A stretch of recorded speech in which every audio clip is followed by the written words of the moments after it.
Shrimad Bhagavad Gita chapter 1 प्रथम अध्याय में संजय दिव्य दृष्टि के द्वारा अपने राजा धृतराष्ट्र जो देख नहीं सकते उनको युद्धभूमि में कुरुक्षेत्र में क्या हो रहा है वो सब बताते हैं। धृतराष्ट्र बोले, हे संजय, धर्मभूमि कुरुक्षेत्र में एकत्रित युद्ध की इच्छा वाले मेरे और पांडु के पुत्रों ने क्या किया। संजय बोले, उस समय राजा दुर्योधन ने व्यूह रचना युक्त पांडवों की सेना को देखकर और द्रोणाचार्य के पास जाकर यह वचन कहा, हे आचार्य, आपके बुद्धिमान शिष्य धृष्टद्युम्न के द्वारा व्यूहकार खड़ी की हुई पांडु पुत्रों की इस बड़ी भारी सेना को देखिए। इस सेना में बड़े बड़े धनुषों वाले तथा युद्ध में भीम और अर्जुन के समान शूरवीर सात्यकी और फिर विराट और महारथी राजा द्रुपद, धृष्टकेतु और चेकितान तथा बलवान काशीराज, पुरुजित, कुंतीभोज और मनुष्यों में श्रेष्ठ शैब्य, पराक्रमी युद्धामन्यु तथा बलवान उत्तम मौजा, सुभद्रा पुत्र अभिमन्यु एवं द्रौपदी के पांचों पुत्र, ये सब महारथी हैं। ये ब्राह्मण श्रेष्ठ अपने पक्ष में भी जो प्रधान हैं उनको आप समझ लीजिए। आपकी जानकारी के लिए मेरी सेना के जो जो सेनापति हैं उनको बतलाता हूं। सबसे पहले आप द्रोणाचार्य और पितामह भीष्म तथा कर्ण तथा संग्राम विजयी कृपाचार्य तथा वैसे ही अश्वत्थामा, विकर्ण और सोमदत्त पुत्र भूरिश्रवा और भी मेरे लिए जीवन की आशा त्याग देने वाले बहुत से शूरवीर, अनेक प्रकार के शस्त्रों द्वारा सुसज्जित और सबके सब युद्ध में चतुर हैं, वो यही विराजमान वहां यही खड़े हैं। भीष्म पितामह द्वारा रक्षित हमारी यह सेना सब प्रकार से अजय है और भीम द्वारा रक्षित इन लोगों की सेना जीतने में सुगम है। इसलिए सब मोर्चों पर अपनी अपनी जगह स्थित रहते हुए आप लोग सभी निसंदेह भीष्म पितामह की ही रक्षा करें। कौरवों में वृद्ध बड़े प्रतापी पितामह भीष्म ने उस समय दुर्योधन के हृदय में हर्ष उत्पन्न करते हुए उच्च स्वर से सिंह की दहाड़ के समान गरज कर शंख बजाया। इसके पश्चात शंख और नगारे तथा ढोल, मृदंग और नृसिंघे आदि बजने लगे, एक साथ बज उठे। उनका वह शब्द बड़ा भयंकर हुआ। इसके अनंतर सफेद घोड़ों में युक्त उत्तम रथ में बैठे हुए श्री कृष्ण महाराज और अर्जुन ने भी अपने अपने अलौकिक शंख बजाए। श्री कृष्ण महाराज ने पांचजन्य नामक और अर्जुन ने देवदत्त नामक और भयानक कर्म करने वाले भीमसेन ने भी पौंडर नामक महाशंख बजाया। कुंती पुत्र राजा युधिष्ठिर ने भी अनंत विजय नामक और नकुल और सहदेव ने सुघोष और मणिपुष्पक नामक शंख बजाए।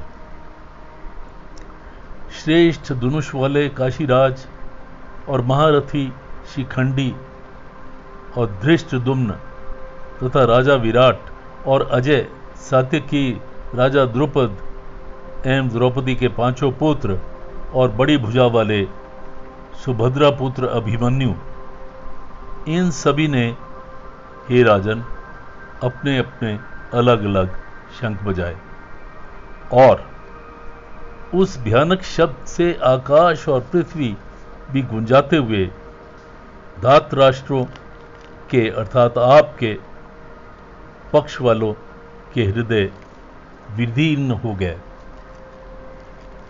हे राजन, इसके बाद कपिध्वज अर्जुन ने मोर्चा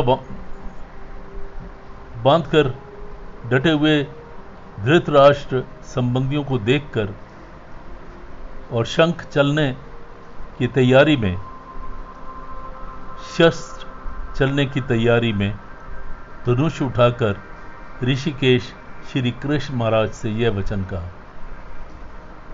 हे अच्युत, मेरे रथ को दोनों सेनाओं के बीच में खड़ा कीजिए और जब तक मैं युद्ध क्षेत्र में डटे हुए युद्ध के अभिलाषी इन विपक्षी योद्धाओं को भली प्रकार देख लूं कि ये युद्ध रूप व्यापार करने में कौन कौन यहाँ आए हैं, किस किस के साथ साथ मुझे युद्ध करना योग्य है, तब तक रथ को वहीं खड़ा रखिए।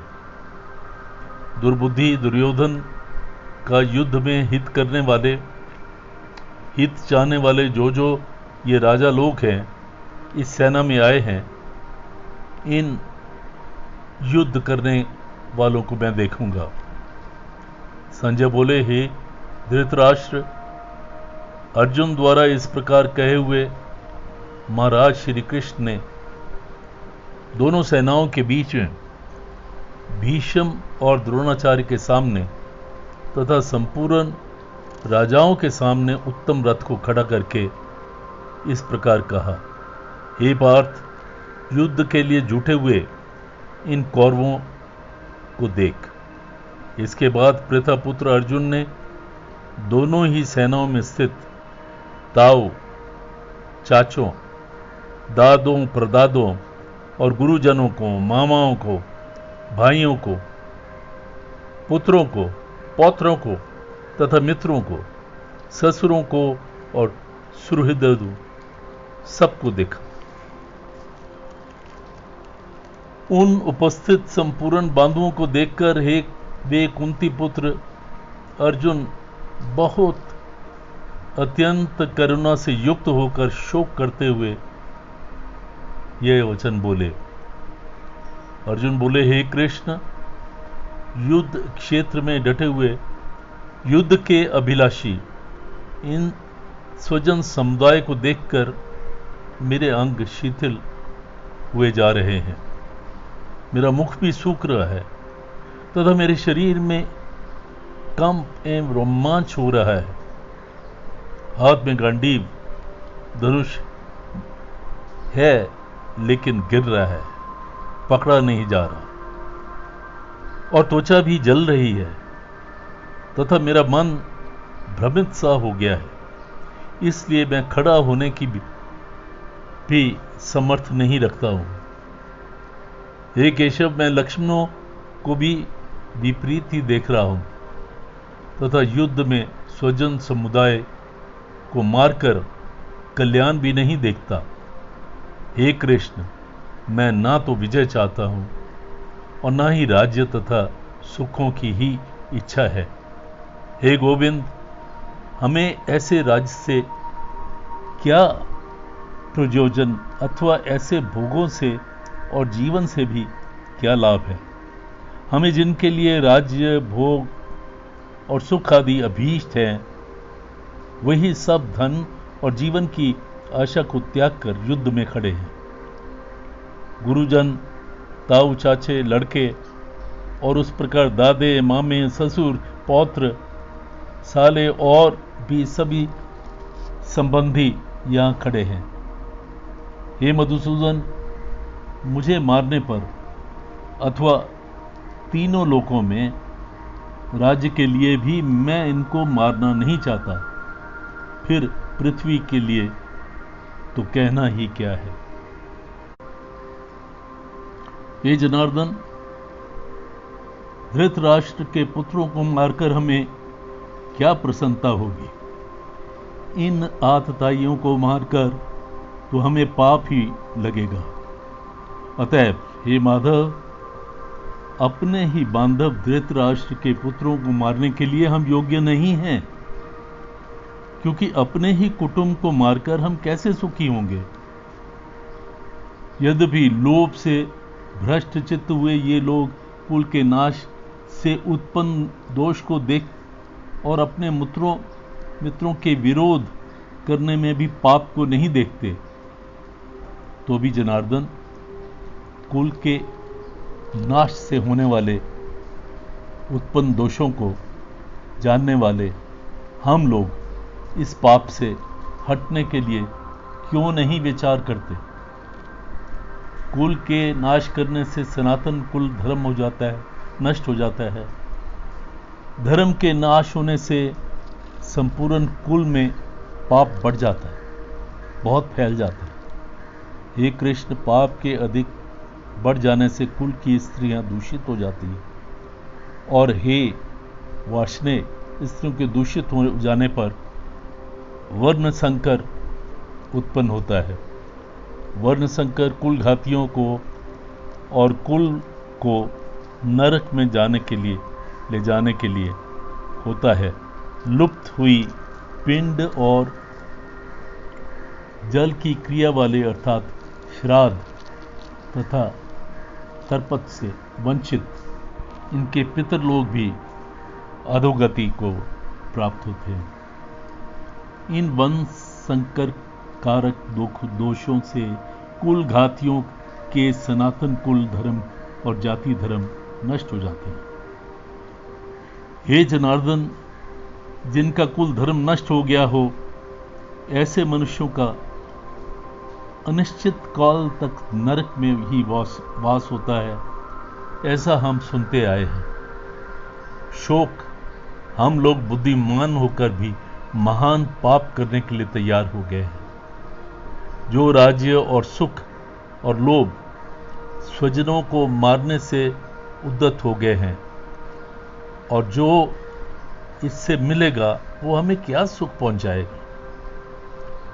यदि मुझ शस्त्र रहित एवं सामना ना करने वाले शस्त्रहीन ये लोग हाथ में शस्त्र लेकर मुझे मार देते हैं, डालते हैं, वह मरना भी मैं अधिक कल्याणकारी समझता हूं। संजय बोले, रणभूमि में शोक से उद्विग्न मन वाले अर्जुन इस प्रकार कहकर वान सहित धनुष को त्याग कर रथ के पिछले भाग में जाकर बैठ गए। अब इस अध्याय से हमें क्या सीख मिलती है कि एक तो सुख और दुख वो अभंग है, अभंग वो आय है। जैसे दिन और रात होता है, वैसे ही सुख और दुख आते रहेंगे। दूसरे, जिस समय कोई डिफिकल्टी हो, जिस समय कोई बड़ा काम हो, ऐसा हो जिसके लिए हम अपने आप को नहीं समझते कि हम कर पाएंगे, मन बहुत परेशान हो जाता है। उस परेशानी में हम सिर्फ